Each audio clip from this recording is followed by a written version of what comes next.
Meus irmãos, está no ar mais um Lagoinha Viva. Aqui é o Sérgio Gandra e nós chegamos com aqueles conteúdos bem antigos que vocês pedem bastante aqui. Eu tô ligado que cada semana vocês ficam com expectativa, a gente também fica com expectativa para trazer conteúdo, não só aquele conteúdo antigo que vai causar uma nostalgia, mas um conteúdo que vai abençoar, mudar a sua vida, um conteúdo bíblico para você. E nesta oportunidade, eu vim trazer aqui para vocês um sermão do pastor Gustavo Bessa no ano de 2003 sobre a vida no reino de Deus. Como que a gente como negar a nós mesmos? Como negar a nossa carne? Como dizer sim ao Senhor Jesus? Para saber mais sobre isso, para você ser guiado e orientado sobre esse assunto, assista esse sermão que ele está muito legal. Confere aí. Nessa manhã nós vamos meditar um pouco em cima dos versículos 38 a 42 de Mateus 5. Mateus 5, de 38 a 42.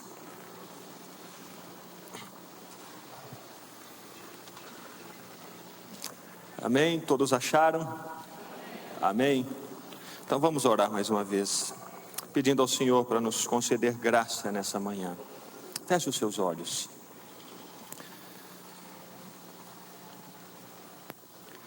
Pai, conceda-nos a Tua graça nessa manhã, na exposição da Tua palavra.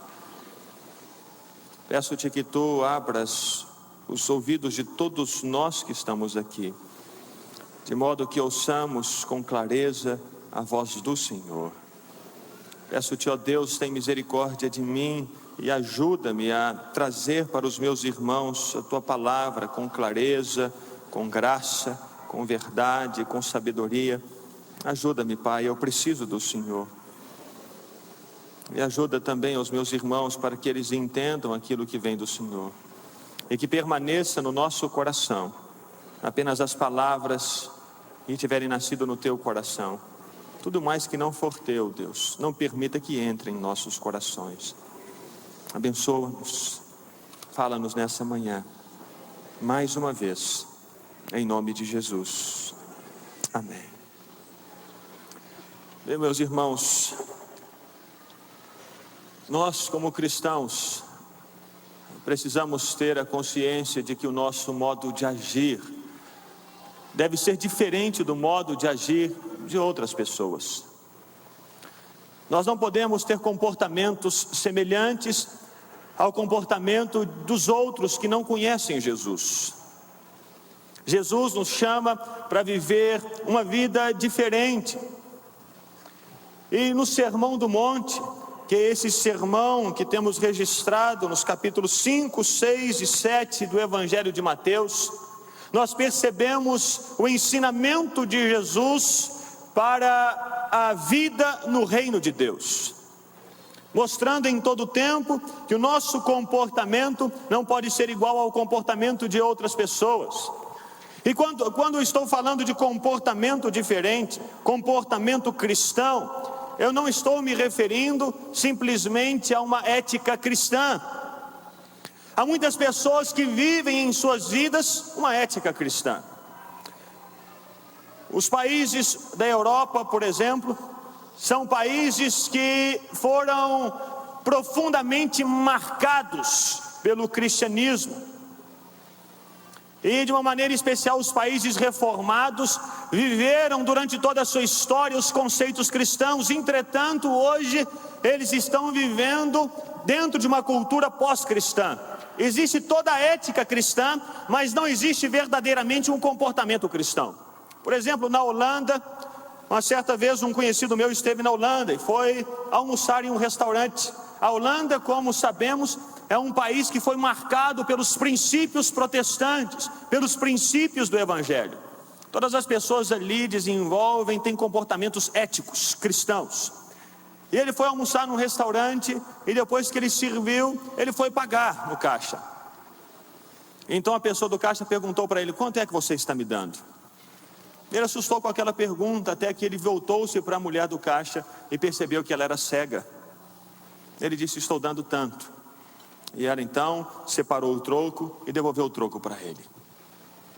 Eu imagino se isso acontecesse no Brasil, um caixa cego na fila de um restaurante. infelizmente, muitas pessoas iriam esvaziar o caixa todas as vezes. Mas isso não acontece nos países da Europa. Não porque eles têm uma vida cristã, não porque eles agem dentro de um comportamento cristão, mas eles foram durante tantos anos influenciados pelo comportamento, pelo pensamento cristão, que hoje eles vivem uma ética cristã. Então, uma ética cristã, uma pessoa que faz o bem, uma pessoa que não deseja mal para os outros, não rouba, não furta, não mata, essa pessoa não é necessariamente um cristão. Ela pode viver uma ética cristã, mas não é necessariamente um cristão. O que está em pauta, aqui nesse texto de Mateus, não são as atitudes simplesmente diante de algumas situações como essa acontecida na Holanda. O que esse texto nos mostra são as atitudes que o cristão toma quando ele mesmo é ofendido. É sobre isso que esse texto fala. Ele não fala de atitudes que nós normalmente, naturalmente devemos tomar em prol das pessoas.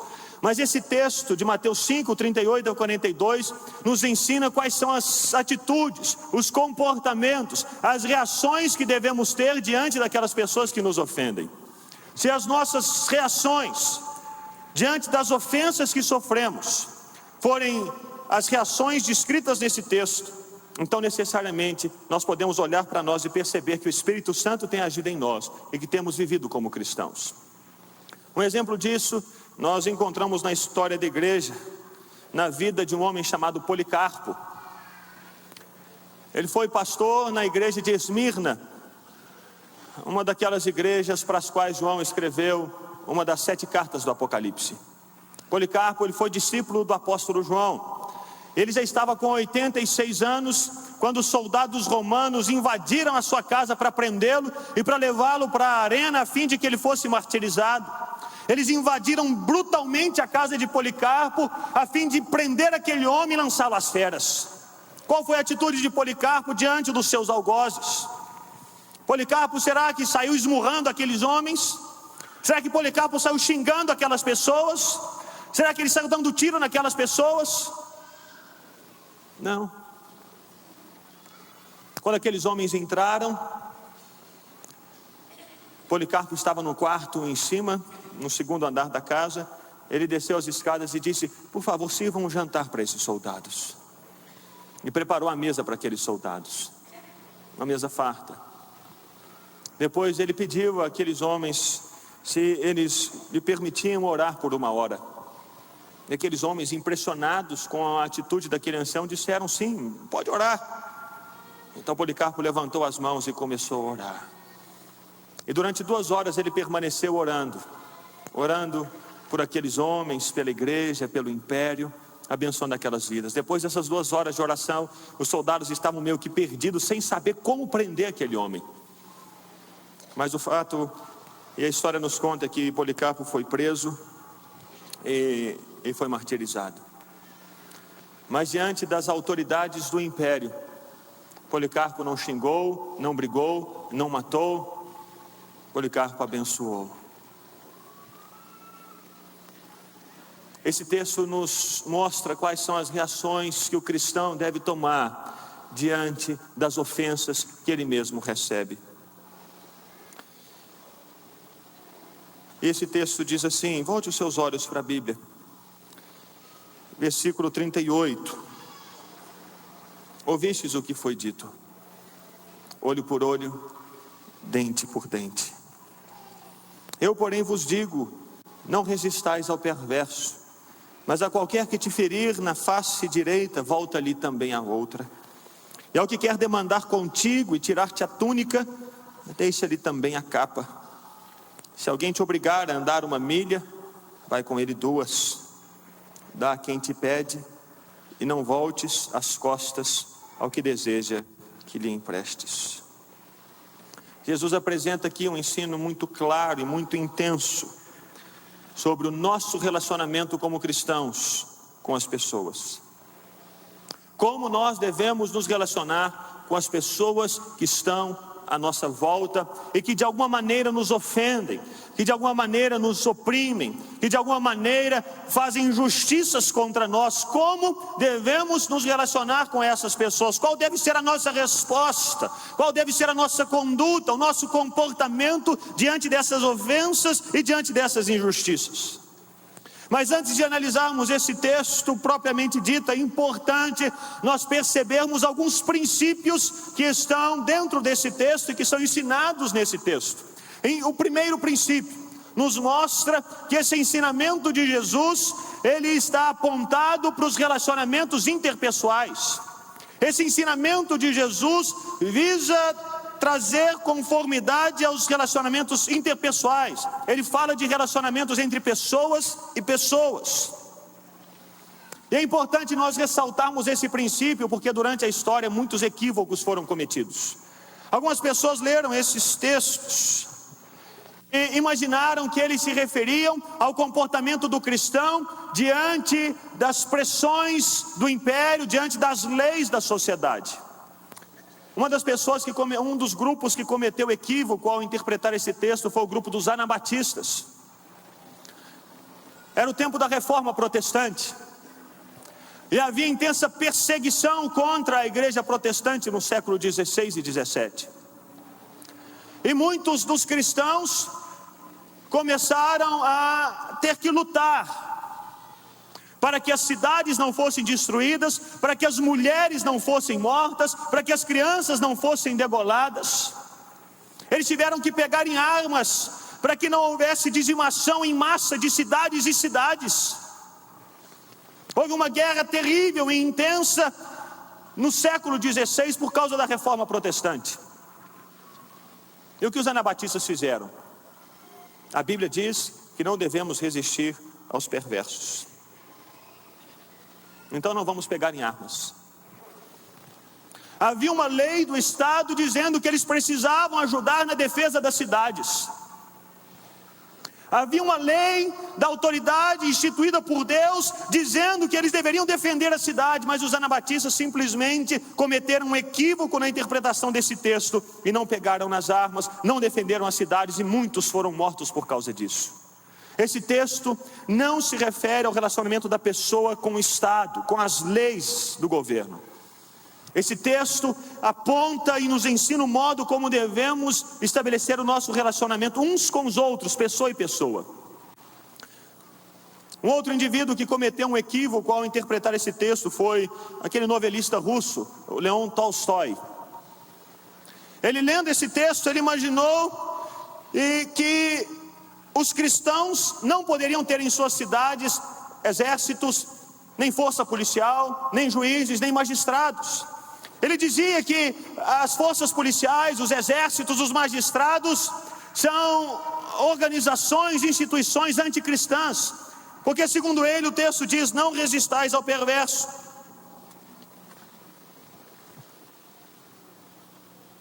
E ele imaginava que a força policial, ao prender um bandido, estaria resistindo ao perverso, então não poderia haver força policial. Que os juízes, ao prolatarem uma sentença, estariam resistindo ao perverso, então não poderia haver juízes. Ele cometeu um equívoco, um extremo na interpretação da Escritura, imaginando que esse texto se referia ao relacionamento da pessoa e o Estado, e não, absolutamente. Esse texto não nos ensina o modo como nós devemos nos comportar diante das leis da sociedade. Ele nos mostra como devemos nos comportar diante das pessoas que nos ofendem. Se nós quisermos saber o que a Bíblia fala sobre o cristão e a sociedade, nós devemos não vir para esse texto, devemos ir para o texto de Romanos 13 ou 1 Pedro capítulo 2. Esses textos sim, nos mostram como deve ser o relacionamento do cristão diante da sociedade, como ele deve se portar frente às autoridades e às leis, mas não esse texto. Esse texto de Mateus 5 nos mostra como devemos nos comportar diante das pessoas que nos ofendem, indivíduos que nos ofendem. E a primeira afirmação de Jesus aqui, no versículo 38 foi: ouvistes o que foi dito, olho por olho, dente por dente. O que isso significa? Por que que houve o estabelecimento dessa lei em Israel? Se nós observarmos, abra sua Bíblia em Êxodo, capítulo 21, 24. Esse é o primeiro local onde nós encontramos registrada essa lei, olho por olho, dente por dente. O que significa isso? Olho por olho, dente por dente. Veja aqui, Êxodo 21, 24. Diz assim: olho por olho, dente por dente, mão por mão, pé por pé, queimadura por queimadura, ferimento por ferimento, golpe por golpe. Por que Deus estabeleceu essa lei no Antigo Testamento? Qual era o objetivo dela? Qual o objetivo? O objetivo dessa lei, estabelecida por Deus aqui no Antigo Testamento, era simplesmente controlar os excessos. O fato é que o homem tem dentro de si mesmo uma grande capacidade para se voltar em ira, em vingança, em violência contra aquele que de alguma maneira o machuca. Existe dentro do ser humano um desejo de vingança intensa e extrema quando de alguma maneira ele se sente machucado e ferido. E terrivelmente, esse desejo de violência que existe no ser humano é um desejo que vai para o excesso, que aponta para o excesso. O homem naturalmente, se ele é ferido no rosto, ele logo quer pegar um revólver e dar um tiro na pessoa que o feriu no rosto. E por incrível, isso acontece praticamente todos os dias dentro da sociedade. Quantas não são as vezes em que abrimos os jornais e lemos notícias dizendo que uma pessoa foi agredida verbalmente no trânsito, e aquele que se sentiu agredido abriu o porta-luvas, tirou um revólver e matou aquele que o agrediu com palavras. Isso é excesso, isso é um absurdo. O homem tem essa facilidade intensa de retribuir muito mais quando alguém lhe comete algum mal. A Bíblia nos mostra exemplos disso. Lá estavam Caim e Abel. Abel ofereceu um sacrifício ao Senhor e foi agradável ao Senhor. Caim ofereceu também um sacrifício, e Deus não se agradou do sacrifício de Caim. E o que Caim fez? Foi oferecer um outro sacrifício a Deus? Não. Caim simplesmente, porque se sentiu ferido no coração pelo fato de Deus não ter recebido o sacrifício, Caim simplesmente chamou Abel para ir ao campo e matou Abel. Excesso. E temos também, por exemplo, a história de Lameque. Abra lá em Gênesis, capítulo 4. Gênesis 4, 23. Perceba os excessos. O pecado fez isso com o ser humano. O pecado tirou do ser humano todo o senso de equilíbrio, de equidade. Tirou. O ser humano, por causa do pecado, da natureza pecaminosa, ele sempre responde com violência exagerada quando alguém de alguma maneira o fere. Veja o que fez Lameque. Disse Lameque às suas esposas Adá e Zilá: ouvi-me, vós mulheres de Lameque, escutai o que passo a dizer-vos. Matei um homem porque ele me feriu, e um rapaz porque me pisou. Houve um rapaz que pisou em Lameque, no pé dele, não sei, a Bíblia não diz se pisou no pé, no dedão, mas simplesmente porque ele foi pisado, ele matou a pessoa. Isso estava sendo muito comum no meio do povo de Israel, porque isso é muito comum na vida do ser humano. O ser humano é sempre exagerado quando ele quer retribuir um mal que lhe foi feito. Ele exagera. Então Deus, percebendo essa distorção no comportamento do homem, Deus percebendo essa distorção no coração do homem, Deus estabeleceu uma lei: não haja excessos, seja um olho pelo olho, seja dente por dente, nada além disso. Se alguém feriu o seu olho, você não tem o direito de cortar a perna da pessoa. Se alguém feriu o seu olho, que você retribua em justa medida, que o outro tem o olho ferido. Se alguém machucou o seu dedão, você não tem direito de arrancar a orelha da pessoa, você só tem o direito de retribuir em justa medida. Controlar os excessos. Se você quiser retribuir, só em justa medida. Controlar os excessos. O objetivo dessa lei, olho por olho, dente por dente, é controlar o espírito vingativo do homem, é impor limites ao ser humano.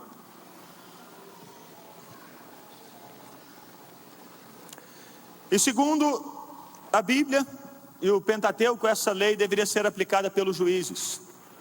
Deus estabeleceu juízes, e esses, e apenas esses, eram os responsáveis por fazer aplicar essa lei.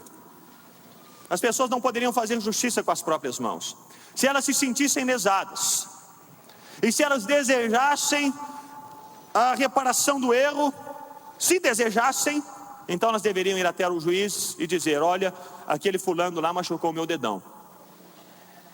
Então o juiz poderia olhar o caso, julgar o caso e dizer: tudo bem, então você pode ferir o dedão do outro também. Os juízes era quem aplicavam as leis. As pessoas não poderiam julgar por si mesmas. E é impressionante porque esse princípio existe até hoje, do olho por olho, dente por dente. É verdade que desde um homem chamado Beccaria, que foi um estudioso no direito penal, desde esse homem já não existem mais penas, pelo menos aqui no Brasil, em diversos lugares, penas que inflijam algum tipo de sofrimento ao corpo da pessoa. Antigamente existia isso: você errou, perde o seu dedo, você errou, perde o seu pé. Mas hoje não, hoje é olho por olho, dente por dente, mas essa lei é aplicada de uma outra maneira. Você matou alguém, foi homicídio doloso, pena de 12 a 30 anos. Você tem que pagar pelo mal que você fez. Mas o sujeito cometeu um furto simples, então que haja equidade na aplicação da sentença. Ele cometeu um furto simples, ele não vai receber 30 anos por causa de um furto simples. Ele vai receber a pena que, segundo a lei, é devida a esse que cometeu o furto simples. Olho por olho, dente por dente. Que haja equilíbrio, que haja equinamidade na aplicação das leis, que as leis sejam claras, sejam justas. Olho por olho, dente por dente, para controlar os excessos. Mas o que os fariseus estavam fazendo? Essa era a lei do Antigo Testamento. Mas Jesus, ele está vivendo no tempo em que os fariseus haviam distorcido em muito a lei. O que os fariseus estavam fazendo? Em primeiro lugar, eles estavam transformando essa questão do olho por olho, dente por dente, em uma questão pessoal. Eles já não estavam mais indo aos juízes para que os juízes julgassem o ocorrido.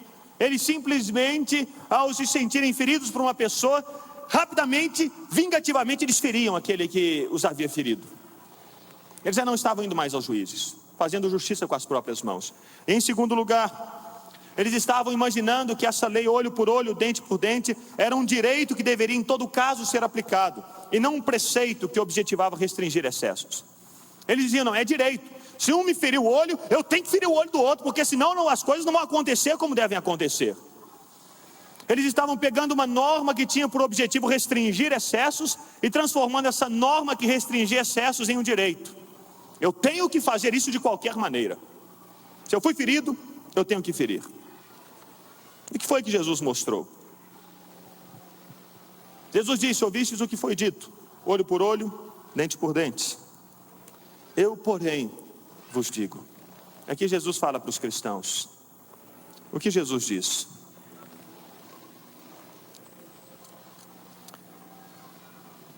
A qualquer que te ferir na face direita, volta-lhe também a outra. E ao que quer demandar contigo e tirar-te a túnica, deixa-lhe também a capa. Se alguém te obrigar a andar 1 milha, vai com ele 2. Dá a quem te pede, e não voltes as costas ao que deseja que lhe emprestes. Olhando esse texto como um todo, e estamos apenas fazendo algumas considerações gerais em cima do texto, para depois analisarmos de maneira mais específica, mas olhando como um todo, nós percebemos que o ensinamento de Jesus se volta em todo o tempo para a morte do eu. Em todo tempo Jesus está dizendo para as pessoas, para os cristãos: vocês precisam fazer morrer o eu de vocês. Vocês precisam fazer morrer o eu de vocês. Vocês precisam matar esse espírito de autodefesa que aflora quando alguém pratica uma injustiça contra você. Você precisa abortar esse seu desejo de vingança e de retaliação. Você precisa abortá-lo. Você precisa considerar e abortar esse seu desejo de se revoltar com as atitudes e leis do Estado que você considera injustas. Você precisa ponderar em suas atitudes em relação às suas próprias posses. Você precisa matar o seu próprio eu. Você precisa fazer com que o seu eu não domine a sua vida. Você precisa fazer com que o seu eu não determine as suas atitudes e nem os seus comportamentos. Você precisa negar-se a si mesmo. Você precisa ir para a cruz. Você precisa fazer isso na sua vida. Morte ao seu eu. Esse ensinamento de Jesus, dos versículos 38 a 42, eles giram em torno desse princípio.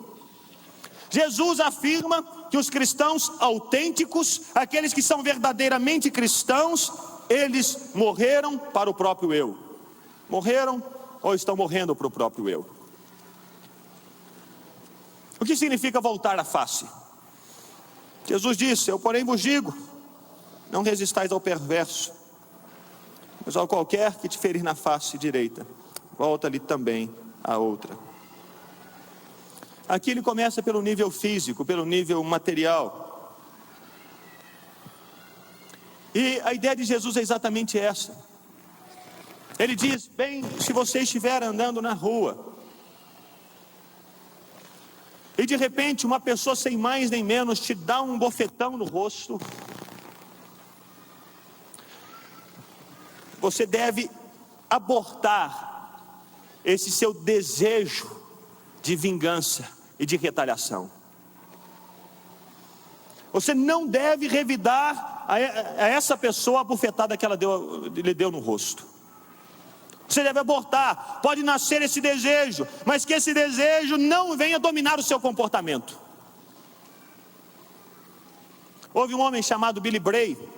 Ele era um pugilista muito famoso lá na Inglaterra, mais ou menos nos idos de 40.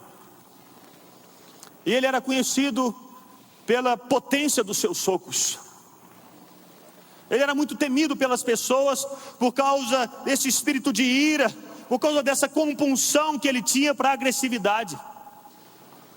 Mas Billy Bray se converteu e deixou o boxe e foi trabalhar em uma mina de carvão. Ele trabalhava nessa mesma mina um homem que tinha muito medo de Billy Bray, homem que tinha ódio dele, que desejava de todas as maneiras agredi-lo, mas que nunca havia tido coragem de agredir Billy Bray, porque sabia que se tomasse um soco daquele pugilista, ele desmontaria. Mas esse homem descobriu que Billy Bray havia se convertido. Então ele se aproximou de Billy Bray e deu um soco na cara dele.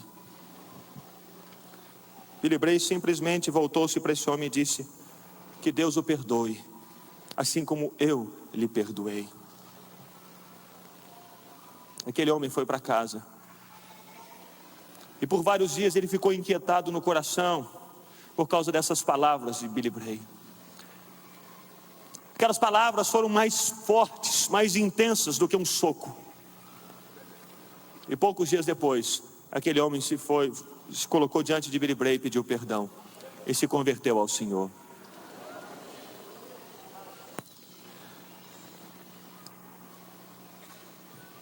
Nós não devemos nos preocupar tanto com as ofensas que nos são feitas, com as ofensas à nossa honra, à nossa imagem. É o que a Bíblia ensina. Nós não podemos imaginar que Jesus está se referindo apenas a uma agressão física, mas também a agressão com a língua. Jesus diz que, como cristãos autênticos, nós não devemos retribuir quando uma pessoa ferir a nossa honra.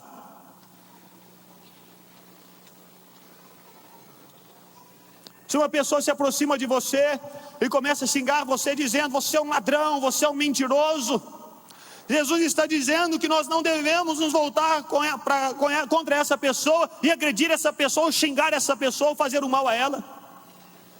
Jesus diz: o seu eu tem que estar morto. Você deve simplesmente aquietar o seu coração e deixar para lá essas palavras. Porque o que importa para você não é o que as pessoas dizem a seu respeito, mas o que Deus diz a seu respeito.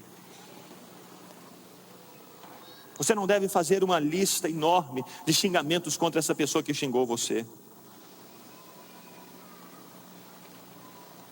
O que Jesus quer mudar, quando Ele apresenta esse ensinamento, é aquele desejo que o homem tem de dizer: eu fui afetado, eu fui ferido, preciso proteger a minha honra. Jesus diz: não. O cristão deve estar morto no seu eu, quando essa questão da própria honra. Se alguém te ferir na face, volta-lhe a outra, não retribua. Deixe de lado esse espírito de vingança, esse espírito de retaliação, de retribuição, deixe de lado. Deixe de lado. Agora é verdade que nós precisamos ter cuidado com os extremos. Imagine que você está andando na rua, à noite, e então vem um bêbado, completamente embriagado, e te dá um soco na cara. Nesse caso você não tem que virar o rosto para o bêbado te dar outro soco na cara, porque ele está fora de si, ele está controlado pelo álcool, ele nem sabe o que ele está fazendo, e ele é um perigo em potencial não somente para você, mas para outras pessoas que estão andando na rua, para a sociedade como um todo. Você não deve deixar como cidadão que esse bêbado esteja agredindo as pessoas todas na rua. Então é seu dever como cidadão buscar imobilizar esse bêbado. Você não tem que virar o rosto, ele está fora de si, está sem consciência. Aquele bêbado não teve a intenção de ferir a sua honra. Não, aquele bêbado está completamente fora de si, está completamente lunatizado, está louco. Então você, para que ele não traga mais mal à sociedade, você tem a obrigação e a responsabilidade de mobilizar esse bêbado. O mesmo acontece, por exemplo, se você estiver andando na rua e você vê alguém molestando uma criança. Você não tem que virar as costas e dizer: não resistais ao perverso. Não, como cidadão você deve ir ali, agir, ajudar aquela criança e mobilizar aquele agressor. Você não tem que virar a face para ele e dizer: olha, você pode me bater também, pode me matar. Não, absolutamente. Porque aquele que está agredindo aquela criança, ele pode agredir outras, mais outras. Jesus está falando de modo específico a pessoas que foram feridas na sua própria honra. É uma questão pessoal, é uma ofensa pessoal. É exatamente isso que Jesus está dizendo. Se alguém promove uma ofensa contra você, começa a xingar você, espalha boatos contra você, boatos que ferem a sua honra, que ferem a sua pessoa, Jesus diz: você não deve retribuir, você não deve vingar, não deve. Você sabe quem você é.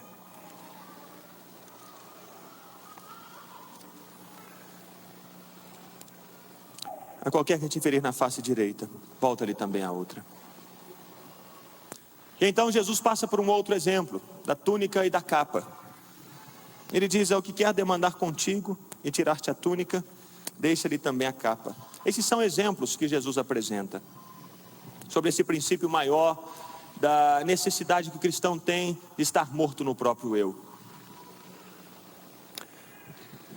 Jesus estava falando contra aquela disposição que o homem tem de eu preciso reclamar os meus direitos.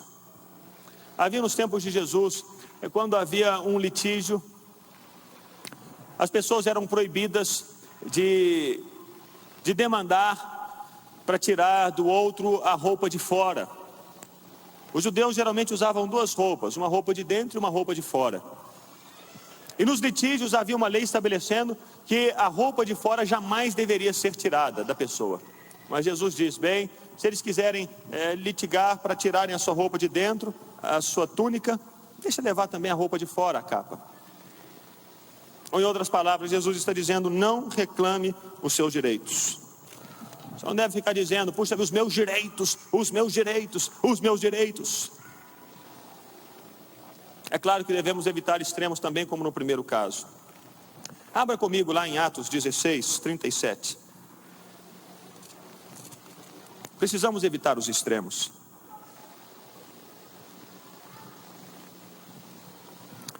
Aqui em Atos 16, 37, a história: Paulo havia sido preso em Filipos, sem julgamento, havia sido lançado na masmorra, e aí eles cantavam à meia-noite, e o chão tremeu, as portas se abriram, eles foram soltos.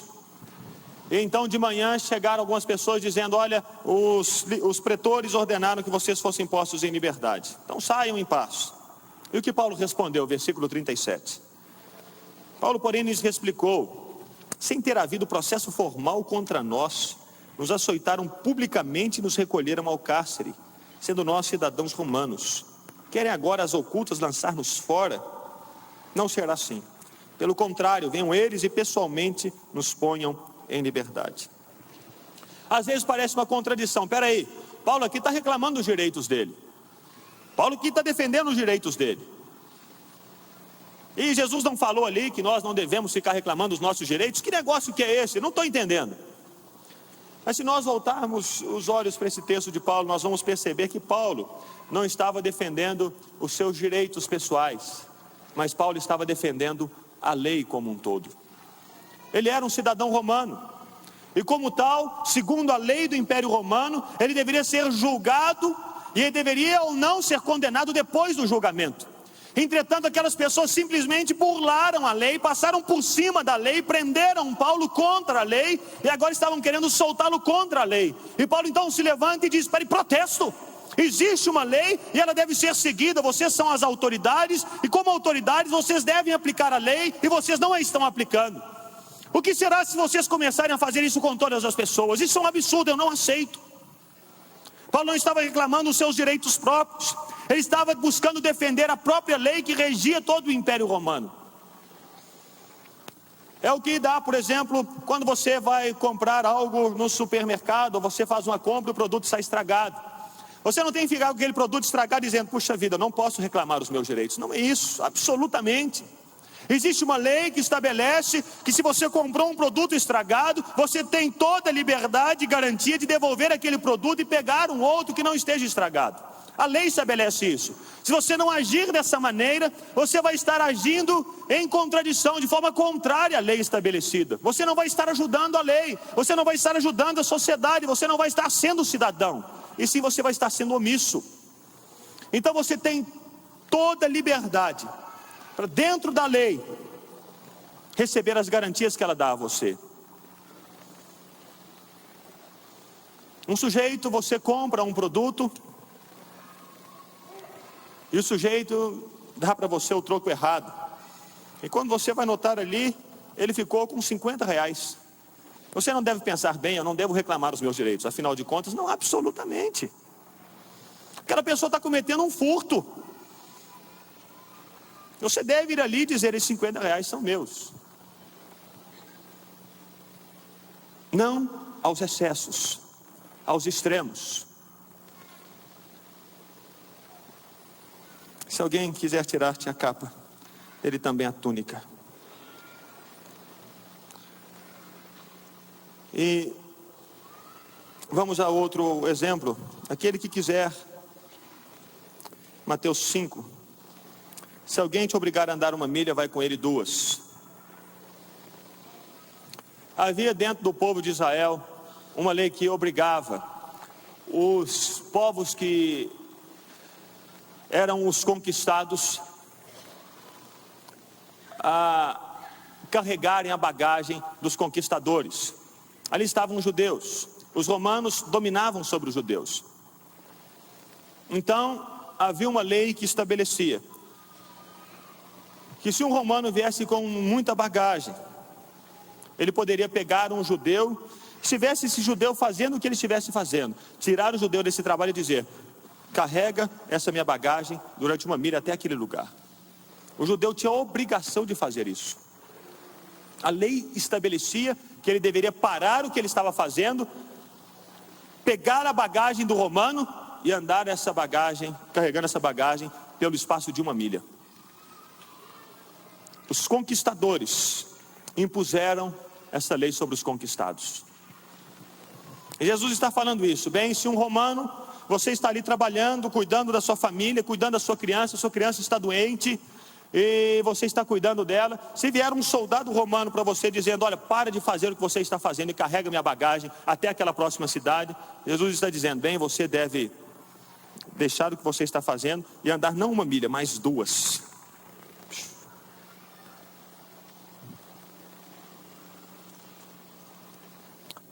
Existe uma lei. E esse princípio colocado por Jesus, ele se refere às leis impostas pela sociedade e diz respeito ao ressentimento natural de um homem face às exigências do governo. Por exemplo, os impostos. Há muitas pessoas que acham os impostos pesados. É uma lei estabelecida pelo governo. O imposto de renda.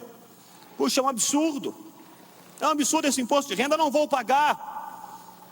Jesus diz, você deve não apenas pagar, mas você deve pagar direito.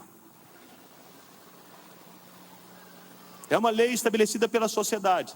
Se a lei estabelece que você deve andar 1 milha, então você anda 2. Se a lei estabelece que você deve pagar tanto de imposto de renda, então você deve pagar tanto de imposto de renda, sem tirar absolutamente nada. É a lei que estabelece. E Jesus disse, observe a lei do governo e faça de acordo com essa lei. Talvez, ouvindo essas palavras de Jesus, nós comecemos a imaginar, puxa, isso é muito difícil. Quem faz isso? De fato, as pessoas não conseguem fazer isso. Não por si mesmas. Exatamente porque nós não conseguimos fazer isso por nós mesmos, Jesus enviou o Espírito Santo para nos capacitar, para mudar o nosso coração e nos ajudar a fazer isso. Isso são normas, são princípios, são atitudes e não são tomadas por todas as pessoas, mas segundo Jesus, apenas por aqueles que nasceram de novo. Apenas esses têm capacitação para agir dessa maneira, para ter esse comportamento. E se você acha que isso é difícil, eu gostaria de ler uma carta que foi escrita por um homem chamado Quadrato. Ela foi escrita mais ou menos no ano de 120 depois de Cristo. Ela foi escrita e endereçada ao imperador Adriano. Adriano era o supremo governador de todo o Império Romano. Os cristãos estavam sendo perseguidos. E então, Quadrato escreveu uma carta e entregou ao imperador, mostrando quem eram os cristãos, como os cristãos viviam, como eles andavam pela face da terra. Então essa carta, que tem hoje mais ou menos uns quase 1900 anos, mostrando a vida dos cristãos de 1900 anos atrás, ela tem muito a nos ensinar. Falando sobre os cristãos, ele diz assim: eles viveram em cidades gregas e bárbaras, conforme a sorte de cada um, e adaptando-se aos costumes do lugar quanto à roupa, ao alimento e ao resto, testemunham um modo de vida social admirável e sem dúvida paradoxal. Vivem na sua pátria, mas como forasteiros.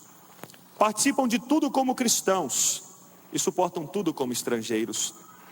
Toda pátria estrangeira é pátria deles, e cada pátria é estrangeira. Casam-se como todos e geram filhos, mas não abandonam os recém-nascidos. Põem a mesa em comum, mas não o leito. Estão na carne, mas não vivem segundo a carne. Moram na terra, mas têm sua cidadania no céu. Obedecem às leis estabelecidas, mas com sua vida ultrapassam as leis. Amam a todos e são perseguidos por todos.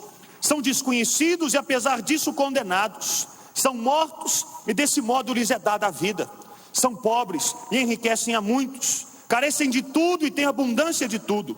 São desprezados e no desprezo tornam-se glorificados. São amaldiçoados e depois proclamados justos. São injuriados e bendizem. São maltratados e honram. Fazem o bem e são punidos como malfeitores. São condenados e se alegram como se recebessem a vida.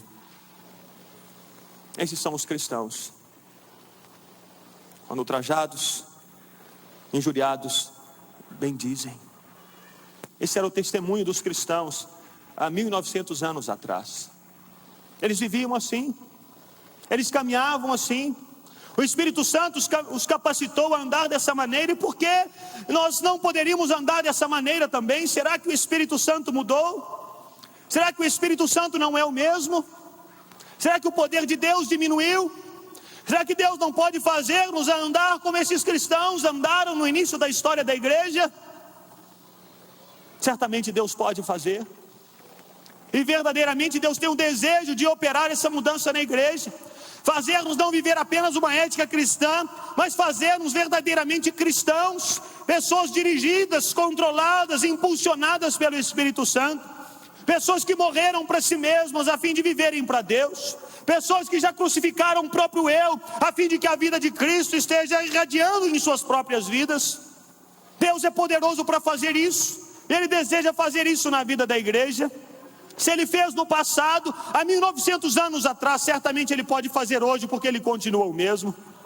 Talvez você esteja pensando, é difícil, verdadeiramente, para o homem natural é difícil, para mim e para você que somos pessoas é difícil, mas não para o Espírito Santo atuando em nossos corações. Com a ação do Espírito Santo em nossas vidas, podemos viver dessa maneira, andar como Jesus andou e viver como verdadeiros cristãos. O homem natural não pode fazer isso, ele não pode viver dessa maneira. Aqueles que têm uma ética cristã não conseguem andar segundo esses princípios. Apenas aquele que tem o Espírito Santo consegue viver assim, porque não é ele mesmo que se move para viver assim, mas o Espírito de Deus o capacita a viver dessa maneira. E Jesus termina dizendo: dá a quem te pede, e não voltes as costas ao que deseja que lhe emprestes. Jesus está falando agora daquela ganância que existe no coração do próprio homem. Na verdade, Ele está falando contra essa ganância, contra essa avareza, contra esse pensamento que existe dentro da sociedade, levando as pessoas a imaginarem que o que é meu e de mais ninguém. Jesus diz: não, você precisa ser liberto dessa escravidão do próprio eu quanto às suas posses. Dá quem te pede, e não voltes as costas ao que lhe pede emprestado. E João estabeleceu esse mesmo princípio na sua primeira carta. Abra ali rapidamente, antes de terminarmos, versículos 17 e 18 do capítulo 3 de 1 João.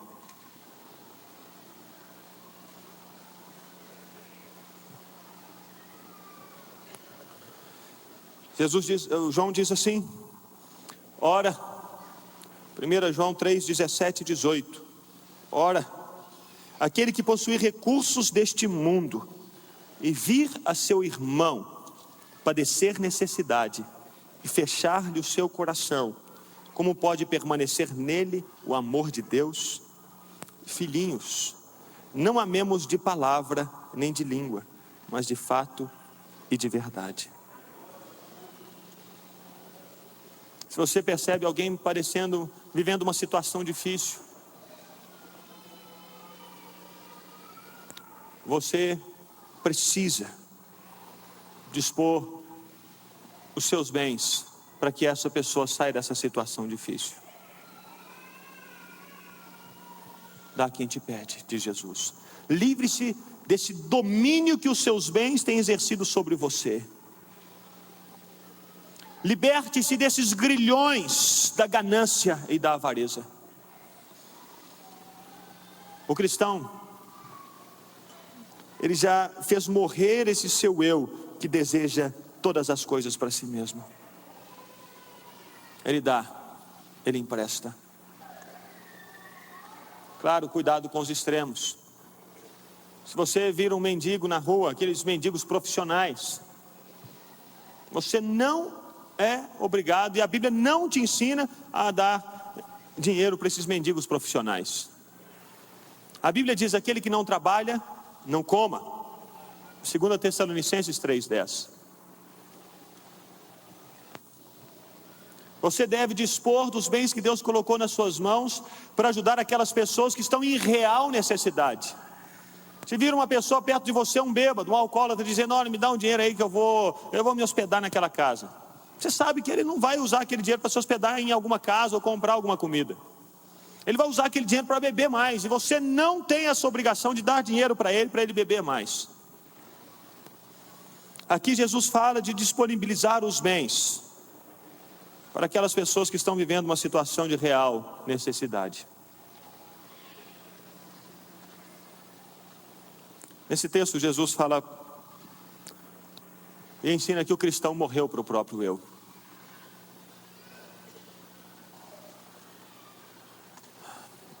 Você deve estar pensando: puxa vida, duro é esse discurso. Eu estava em casa ontem, era 3:30 da manhã, e meu vizinho dando uma festa daquelas de arromba. Som de 2.500 watts de potência na minha janela. A minha vontade ali no instante era acordar de manhã e ter umas caixas de som bem possantes e virar para a casa dele e começar a deixar tocar. A minha vontade era retribuir. Ou então ir lá e pagar um menininho para ficar tocando a campainha dele. Que vontade.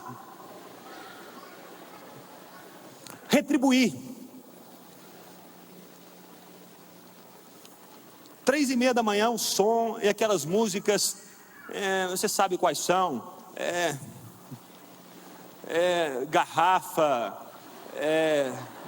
essas músicas. Nem o meu cachorro conseguiu dormir ontem. E no meu coração veio aquela vontade. Deus, tem misericórdia. Me ajuda, Deus. Eu pude, Deus me deu graça para estender as mãos e abençoar. Deus, abençoa os meus vizinhos, em nome de Jesus. Abençoa, Deus. É verdade que antes eu orei, Deus, desliga o som. Acho que como o som não foi desligado, aí Deus me ensinou a lição e me levou a abençoar os meus vizinhos. Abençoa-os, Deus, abençoa-os. Sabe, meus irmãos, só Deus pode nos ajudar a fazer isso. Só Deus. E é o convite que Ele faz a mim e a você hoje. O convite de vivermos verdadeiramente como cristãos. E se alguém falar mal de nós, que possamos orar e pedir a Deus força. Deus, me ajuda, porque eu quero amar essa pessoa, quero abençoá-la no nome de Jesus. Não quero me afastar dela, não quero fazer fofocas contra ela, não quero agredi-la com palavras. Não, Deus, eu quero só amar essa pessoa. Não quero confrontá-la, não quero xingá-la, não quero me afastar dela. Eu quero amá-la, Deus, eu quero abraçá-la, quero abençoar a vida dela. Deus, me ajuda, porque é exatamente isso que o Senhor Jesus faria.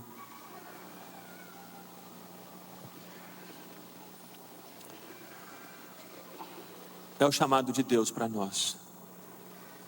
E por isso o Espírito Santo veio ao mundo, para nos capacitar a viver dessa maneira, para irmos além do olho por olho, dente por dente, e vivermos como de fato somos, vivermos como cidadãos do reino dos céus. Que maravilha! Como é bom ser orientado pela palavra de Deus. Deus usa muito o pastor Gustavo e glória a Deus por isso, não é? Eu queria convidar você, antes de ir embora, a se inscrever, a compartilhar o Lagoinha Viva. Se inscreve aqui no nosso canal, ativa o sininho aqui do YouTube para você não perder nada, beleza? Agora sim, nós vamos ficando por aqui. Até semana que vem. Um abraço e um beijo. Deus te abençoe. Tchau!